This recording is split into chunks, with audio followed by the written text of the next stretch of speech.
Pet Division, Pet Shop and Pet Clinic. Kumsang hi som pan hi changa bulchan. Doktor thiam tak tak pani nan chut chil na mun hi ron bel chiang ve te le. Kulikon branch heng te hi kan nei. Pet Shop and Pet Clinic and Drugstore. Consultation, surgery, X-ray, ultrasound, laboratory examination. Baka no ne tir thei ani boke. Ui, sava zo te te kan zwara. Adu tan kan cha sak thei boke. Kumria chuang experience kan nei to a. Acha lut nember kan ni. Electric Veng branch heng te hi kan nei. Pet Shop and Pet Clinic, consultation, surgery, laboratory examination. No ne tir thei ani boka. Pet Physiotherapy Center, nerve, masale rulam inkulna. Kanan branch po heng te hi kan nei a. Pet Shop and Pet Clinic with pet grooming and boarding, consultation, surgery, X-ray, delivery. No ne tir na dog boarding. Widam law kan admit theya. Engi mo wanga zinsan ngai te do takin mani induma kan kol sak thei boke. Wi bwale, wi mul me thlengin du thu sama cha in kan ti sak thei bok chenia.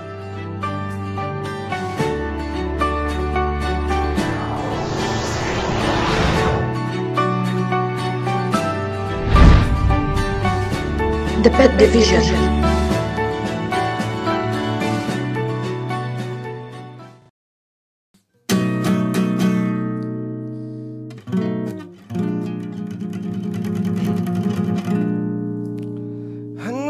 Put my la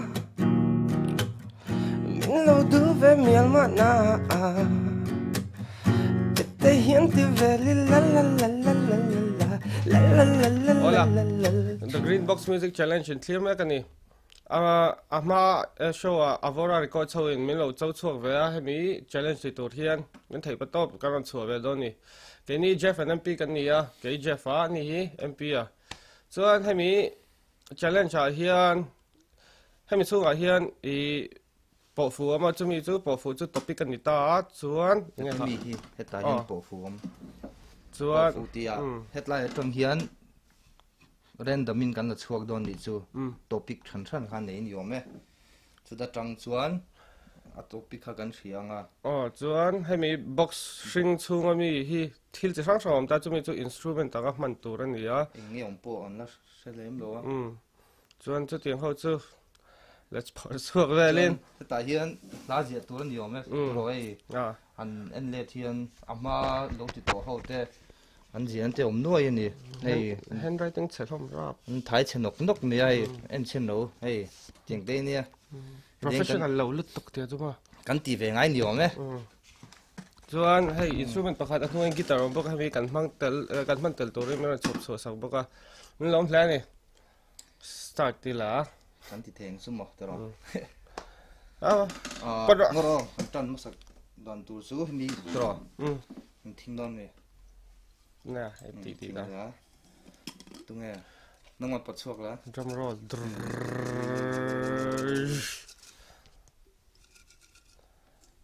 ado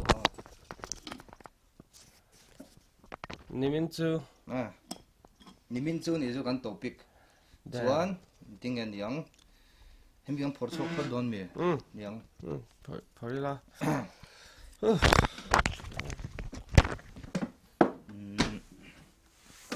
nhiều mong o hiu thank you for that quý đam ran về Spider-Man te oma hey te po yom lom chantu inga tang ele khabu de kan nang o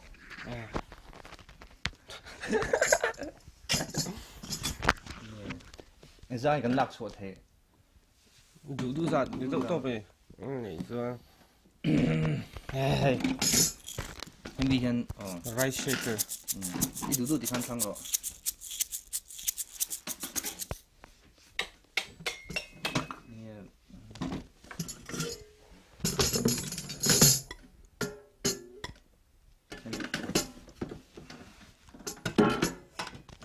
thì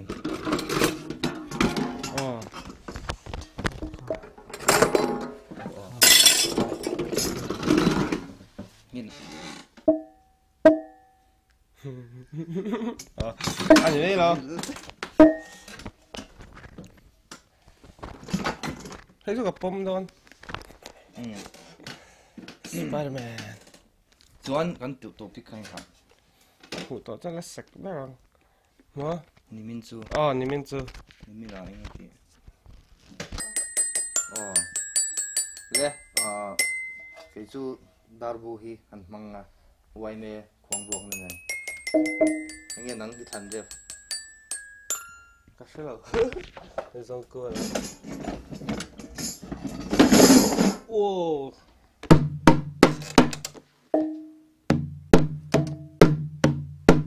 cái thằng là rồi khai đủ em anh nhìn mấy lọ khai nhìn mấy Spiderman này là một thôi em cặp bông đôn có mỏng rồi thấy ní cái thần chưa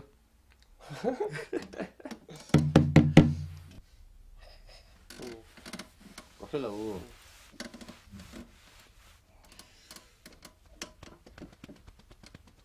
riêng chuẩn anh là riêng nó breakfast thì tục chuẩn riêng chuẩn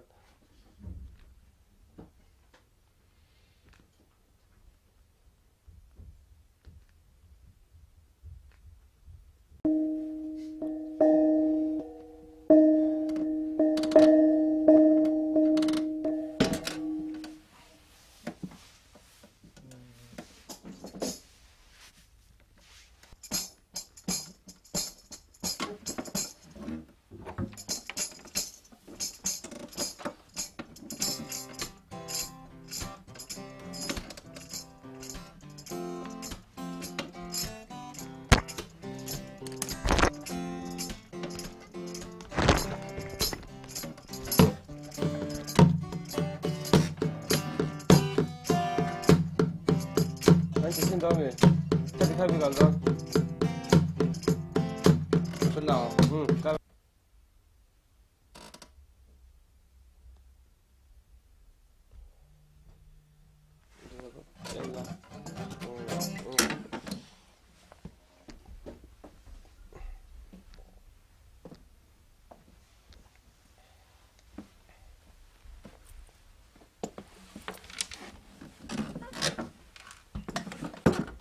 Hey, atuna nang tu ni tato ro mi hi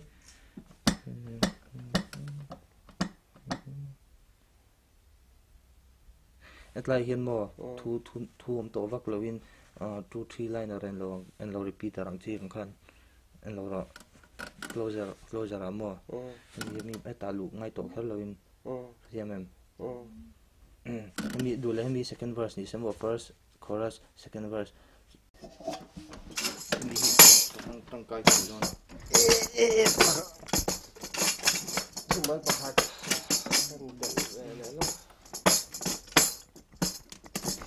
nè xia to kém yeah wow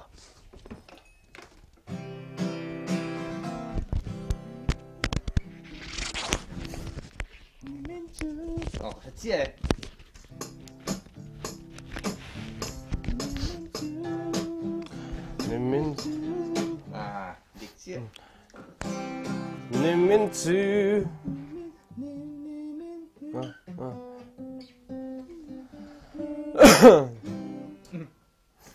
Nimin tu Nimin tu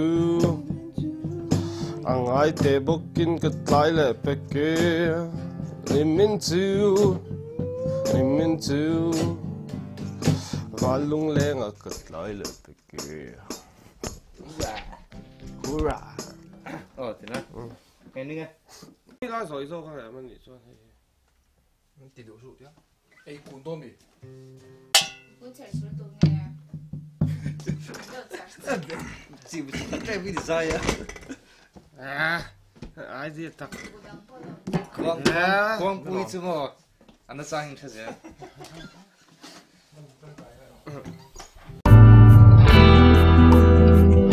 mi puiterem chanjok nan organic hub chuan Millennium Center a dor hong tharta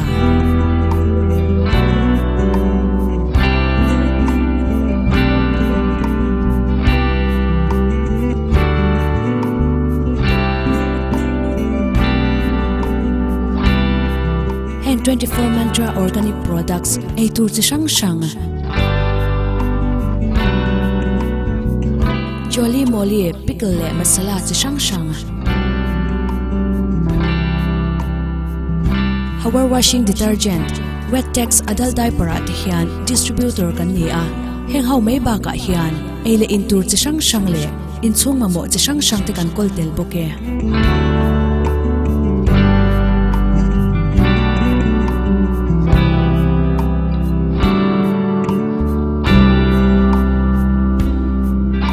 Organic Hub, Millennium Center, first floor, B59 and 60. Tuna Green Box Music Challenge kan latu nimin chu ti chu kan sadona heta kan instrument man tur hi hey khong phok na le khong le phok na nia chuan hey ka ra hi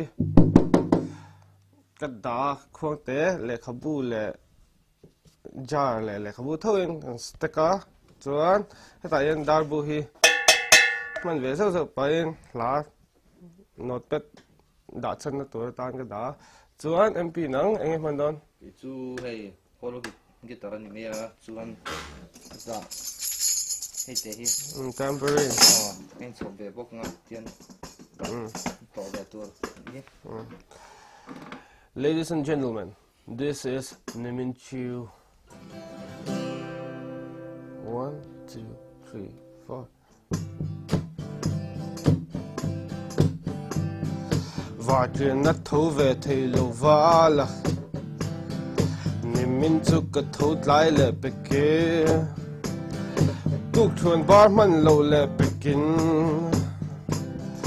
Mai bị tóc bát chua găm môi Nimin Chu Ang ai te bốc kinh cái lại lệ bê kê Nimin Chu Và là cái thấu lại lệ bê kê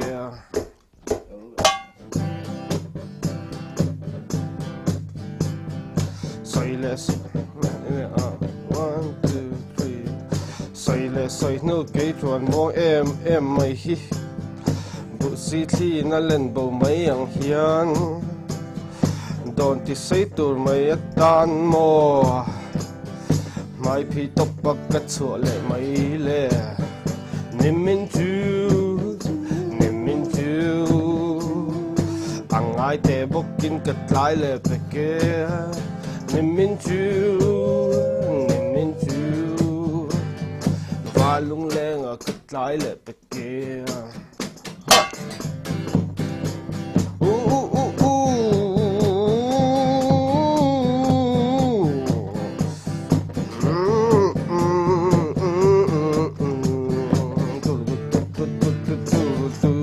Chorus Nimin Chu Ai te bokin ka tai le peke Nimin Chu Va lung leng ka tai le peke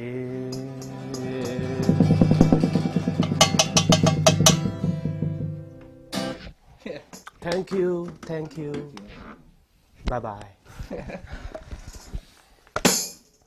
The Green Box Music Challenge ka kan lob ma hey an thil ti na te min tel ve a chuan mi an chau chhuak tu te AAvora ve khang lang kha an da ni le mo kan thalo ma se kan nail chung kan hre ve a chuan tu na hian kan pani hian EP kan siam me ka kan producer toya te I Kings and Prophets Studio hemi hi kan hemi challenge hai kan tia amun ani chu chuan hemi kan EP kan ti chu hun tur hi kan hrelo ma se thlir tu te ho kan min lo ngai chan sak rama nakina aron chu huna te po min lo lei sak ve turin an ti chu nakina surprise de thil style de po ti te po kan tum mai theya chuan kan challenge tur po hi kan la soi lok thei chia lo nakina thlir tu ten khong in lo nga kula ron lang thut mayang lo ve bye bye